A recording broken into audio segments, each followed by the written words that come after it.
J'espère que vous allez bien. On se retrouve dans une nouvelle vidéo et dans la vidéo d'aujourd'hui, on va parler de comment bâtir une bonne routine pour vos cheveux. Que ce soit des cheveux crépus, afro, frisés, défrisés, on va voir un peu les bases d'une bonne routine.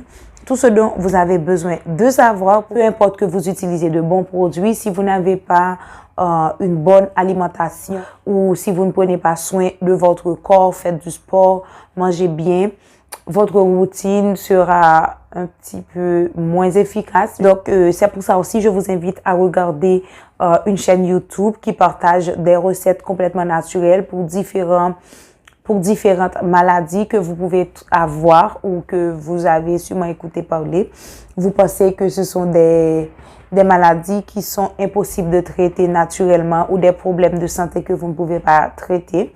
Mais sur cette chaîne, ils partagent des recettes, ils partagent des trucs naturels que vous pouvez faire pour améliorer votre santé. La chaîne s'appelle Produits Naturels. Abonnez-vous sur cette chaîne, laissez un petit commentaire et c'est sûr que je vais vous voir là-bas. Une bonne routine dit de beaux cheveux, une mauvaise routine dit des cheveux en mauvais état. Je suis sûre que vous êtes nombreuses à avoir fait l'expérience avec une mauvaise routine. Moi, je suis passée par là, j'ai eu des problèmes. Je pense que vous aussi. Donc, on va voir un petit peu ensemble, selon les bases, les soins dont vous avez besoin, comment vous devez bâtir cette routine-là.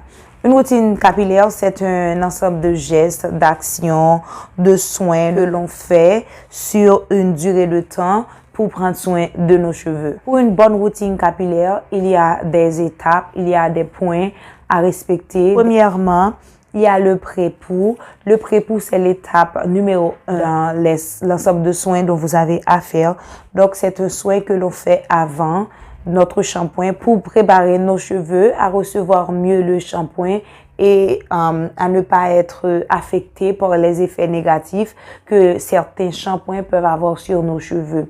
D'ailleurs, il y a des shampoings qui sont vraiment mauvais pour nos cheveux. Donc, c'est pour ça que je vous conseille toujours d'utiliser un shampoing doux que vous pouvez trouver sur le site web de Lovafo. Je vais mettre le lien juste en bas. Le deuxième étape, c'est le shampoing pour pouvoir nettoyer vos cheveux. Je mets aussi tout ce qui est gommage parce que il faut bien nettoyer en profondeur. Donc, après le pré-pou qui est l'étape 1, l'étape 2 qui est le nettoyage, il y a shampoing, il y a aussi gommage, il y a aussi soin acclarant qui rentre dedans. Et le troisième étape, selon moi, c'est la nutrition ou la fortification. C'est là que l'on fait un masque ou bien un soin profond qui peut être aussi un soin hydratant. Donc, nutrition, fortification et hydratation rentrent dans ce point-là, selon mon point de vue, parce que c'est là que l'on peut faire un masque soit hydratant, soit nourrissant ou un soin fortifiant selon les besoins de nos cheveux. Oh, j'ai reçu des messages des gens qui me demandent à quelle fréquence il faut faire les soins que je partage ici. Tout ça dépend de vos routines, de vos besoins et de vos cheveux.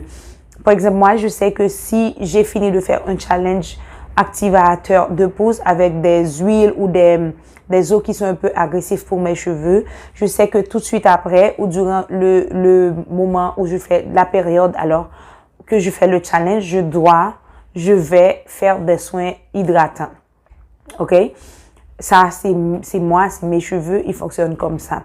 Donc, si vous voyez que vos cheveux sont secs, il faut voir si vous manquez d'hydratation ou de nutrition. Le mieux, c'est d'altérer. Si vous lavez vos cheveux 2 fois par mois, une semaine, vous faites un soin hydratant.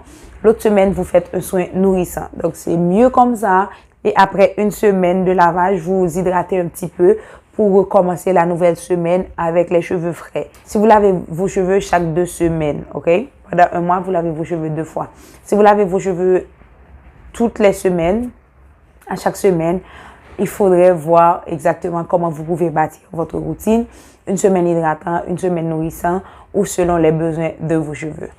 Et après, il y a aussi l'étape numéro 4 qui est l'après-shampoing. Un soin que vous utilisez pour pouvoir démêler vos cheveux plus facilement. Moi, pour l'après-shampoing, je vous conseille toujours d'utiliser un leave-in conditioner, c'est-à-dire un produit que vous pouvez utiliser et que vous ne rincez pas complètement ou vous ne rincez du tout, que vous laissez sur vos cheveux pour pouvoir vous coiffer facilement. Et du coup, on passe au 5e point qui est le coiffage. Le coiffage, c'est l'un des points le plus importants de votre routine capillaire parce que c'est le point qui peut vous faire perdre des cheveux, avoir les tempes dégarnies. Donc, il faut faire attention à comment vous vous coiffez. Le coiffage est super important.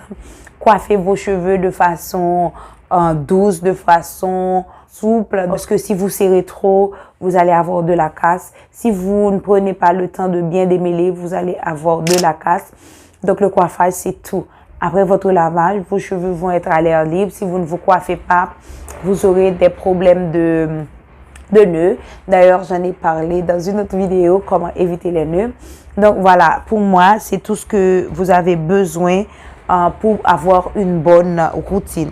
Donc voilà, j'espère que la vidéo vous a plu. Cette vidéo est sponsorisée par la chaîne Produits Naturels. Allez les voir. Moi, personnellement, j'aime les conseils et les astuces qu'ils partagent. Vous n'allez pas être déçus. Il y a des trucs que je suis sûre qui vont vous intéresser. Je vous fais d'énormes bisous. On se revoit dans une prochaine vidéo. Bye. Hasta luego.